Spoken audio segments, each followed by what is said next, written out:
Semua tentu pernah memimpikan dunia di mana robot melakukan semua pekerjaan kita. Mimpi itu kini menjadi kenyataan di sebuah distrik di Jepang, tepatnya di Robot Hotel. Kita bisa mencoba bagaimana rasanya hidup di masa depan. Hotel robot di Tokyo ini tidak memiliki manusia yang berjaga di resepsi, di restoran, dan di bagian lainnya. Semuanya dikerjakan oleh robot.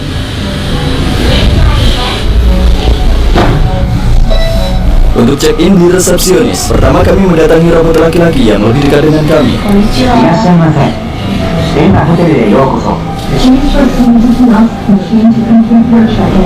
Kami kemudian beralih ke robot wanita yang memanggil kami. Welcome to Haneda Hotel. Please use the touch handle to select your language. Please scan your passport page with your picture on the device. Sesuai dengan instruksi robot, kami memindai paspor kami, menandatangani dokumen, lalu robot membungkuk dan mengarahkan kami ke mesin pembayaran setelah menyimpan semua informasi kami. Kami melakukan pembayaran melalui mesin ini secara otomatis, tidak ada manusia yang terlibat. Membungkuk untuk memberi salam, sangat umum dalam budaya Jepang. Setelah saling memberi hormat untuk terakhir kalinya, kami meninggalkan resepsi. Lihat, ada sesuatu di sana.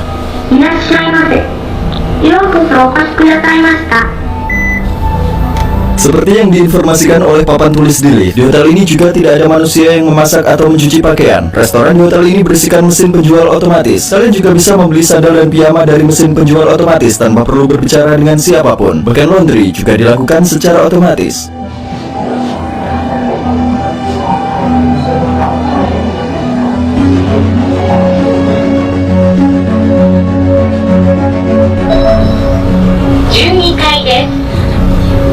Pintu kamar dibuka dengan menggunakan pengenalan wajah. Televisi otomatis menyala saat kami memasuki ruangan.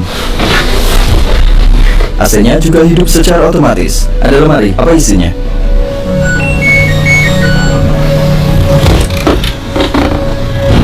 Itu ruangan yang paling menarik perhatian saya adalah lemari tempat kita meletakkan pakaian. Ia bisa membersihkan dan menyetrika pakaian secara otomatis dengan bantuan uap yang terbentuk di dalam, aliran udara panas, dan gantungan yang bergerak 180 kali per menit. Pakaian kami menjadi rapi dalam hitungan jam. Saya meletakkan sweater saya di sini. Sweaternya sangat kusut. Filter ini akan mengalirkan udara ke dalam.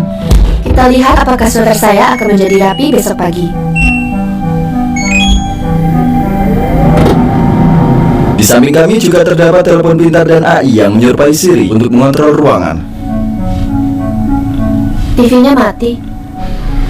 Coba saya nyalakan lagi. Ini untuk mengganti saluran. Ada juga tombol untuk mengatur suhu AC. Kita buat jadi 22 derajat Celcius. Karena lampunya saya matikan, maka sekarang waktunya untuk tidur. Keesokan harinya, ada robot yang membersihkan jendela dan lantai. Dan kami juga baru tahu bahwa ada robot yang membantu membawakan barang.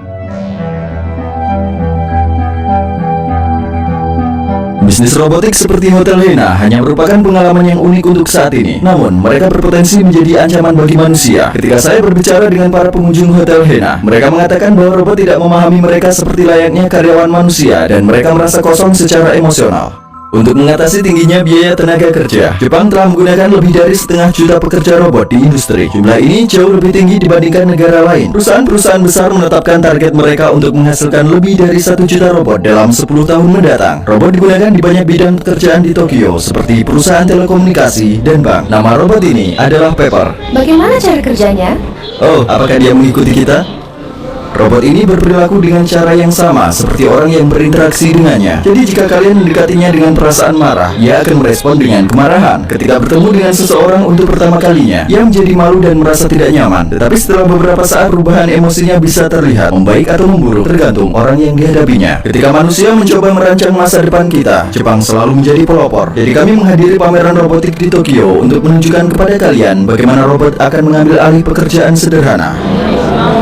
Sekarang mari kita lihat bagaimana robot-robot digunakan di industri. Lalu kita akan bertemu dengan robot-robot menyeramkan yang mirip sekali dengan manusia. Robot ini bisa membawa kotak dari satu tempat ke tempat lain dengan menggunakan tekanan udara. Mereka juga bisa membawa paket besar. Ia menyedot udara dengan menggunakan silikon ini. Ia bisa mengangkat dan meletakkan barang sendiri. Oh, ini benar-benar berat. Manusia bisa mengangkat barang yang terlalu berat bagi mereka dengan menggunakan lengan robotik. Beratnya 13 kg atau 28 pon. Masih berbicara mengenai manfaat dari kekuatan robot, kita bisa lihat di sini. Dia mengendalikan seluruh tubuh robotnya. Dia mengontrol lengan kiri robot dengan menggunakan lengan kirinya dan lengan kanan robot dengan menggunakan lengan kanannya. Ada juga lengan robotik yang meletakkan tutup pada ban berjalan. Lengan robotik yang memiliki kemampuan yang lebih baik dan melakukan pekerjaan lebih cepat daripada manusia. Robot itu menempatkan semuanya dalam urutan yang sama.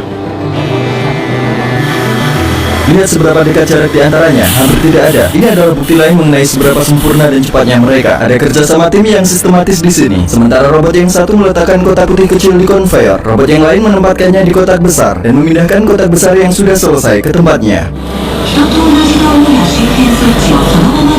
Oke, kotak besar itu dari mana? Robot lain di belakang membuat kotak itu dan mengirimkannya ke robot lain melalui konveyor. Mereka bekerja tanpa kenal lelah. Beberapa dari mereka bekerja jauh lebih cepat daripada manusia.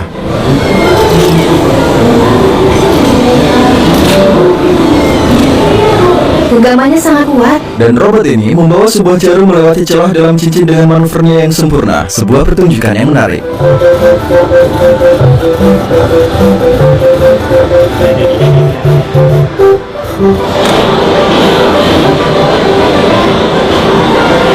Sebuah robot yang memiliki kemampuan bekerja di bidang kesehatan.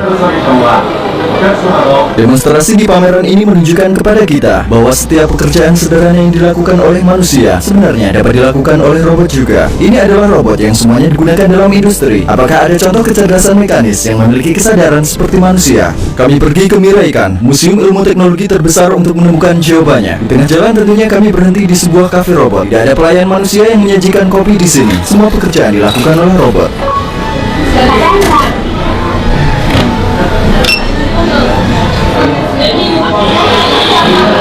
Robotnya akan mengambil cangkir dan menuangkan kopinya sekarang.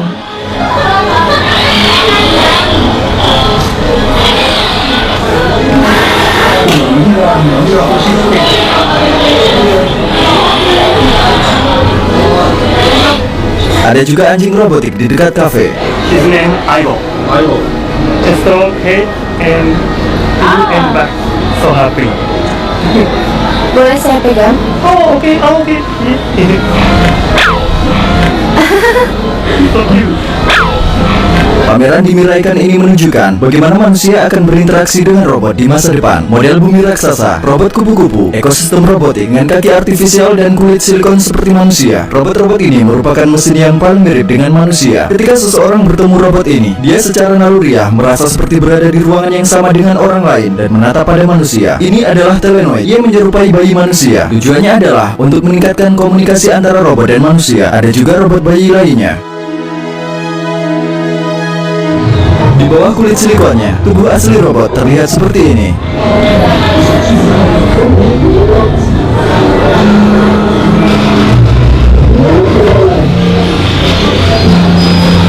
Wajah robot ini mirip sekali dengan manusia sampai terlihat menyeramkan, dan ia mempermainkan insting kita. Perasaan kita dapat dengan mudah tertipu saat menatap wajahnya. Ia membuat kita berpikir bahwa ia adalah manusia yang memiliki emosi. Apa kabar? Baik kamu. Aku juga baik.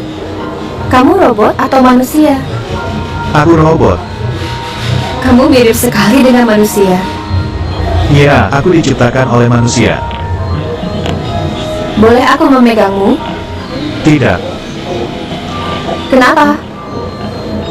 Aku tidak dirancang untuk ini. Oke, berapa umurmu? Aku 2 tahun. Suaramu juga aneh untuk seorang perempuan. Iya, kurasa ada kesalahan dalam pemrograman. Ya, sepertinya ada kesalahan teknis. Iya. Matamu terlihat merah semua. Kenapa kamu bilang begitu? Bisakah kamu mengikutiku?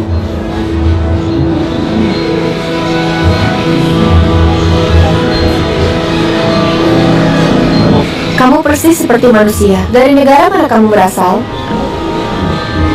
Jepang. Tidakkah kamu merasa tidak nyaman bahwa orang-orang berdatangan ke sini setiap hari untuk melihatmu? Tidak, itu tidak membuatku tidak nyaman. Itu membuatku senang. Kamu duduk di sini sepanjang hari dan berbicara pada orang-orang. Iya, aku di sini sepanjang hari dan berbicara pada orang-orang. Sistem ini disebut auto neuroid. Kalian mungkin berpikir bahwa gadis itu sedang berbicara dengan robot yang memiliki kesadaran. Tapi sebelum mereka mengobrol, saya memasuki ruang kontrol dan mengendalikan semuanya dari jauh, termasuk gerakan mulut robot, gerakan leher, dan suara. Saya akan menggerakkan leher saya dari kiri ke kanan. Ini adalah juru kamera kami. Halo. Ini adalah Paro, robot gajah laut yang digunakan untuk pengobatan bagi orang yang memiliki autisme.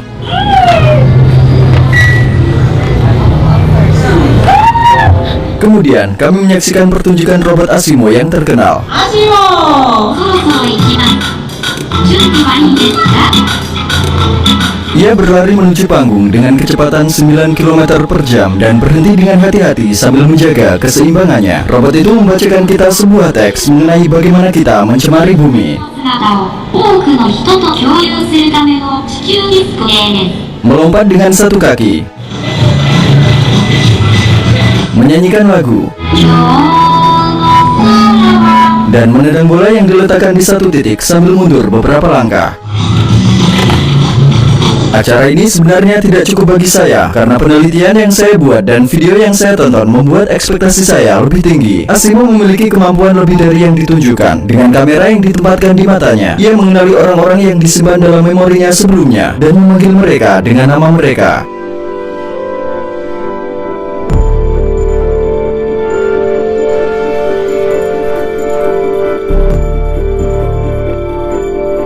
Ketika seseorang berbicara dengannya, ia berbalik ke arah orang itu dan berkomunikasi dengan kalimat pendek. Ketika menghadapi rintangan atau seseorang, ia mengubah arahnya. Ketika seseorang meraih tangannya, ia menjabat tangannya. Ia mengkoordinasikan gerakan jari dan tangannya dengan sempurna. Setelah pertunjukan selesai dan orang-orang meninggalkan ruangan, kami melihat petugas sedang menutupi titik-titik hitam yang diikuti Asimo. Setiap gerakan Asimo sudah diprogram sebelumnya. Robot itu tidak bergerak secara sadar. Kemudian kami kembali ke robot hotel. Ikuti terus dan subscribe ke channel saya. Terima kasih telah menonton video ini.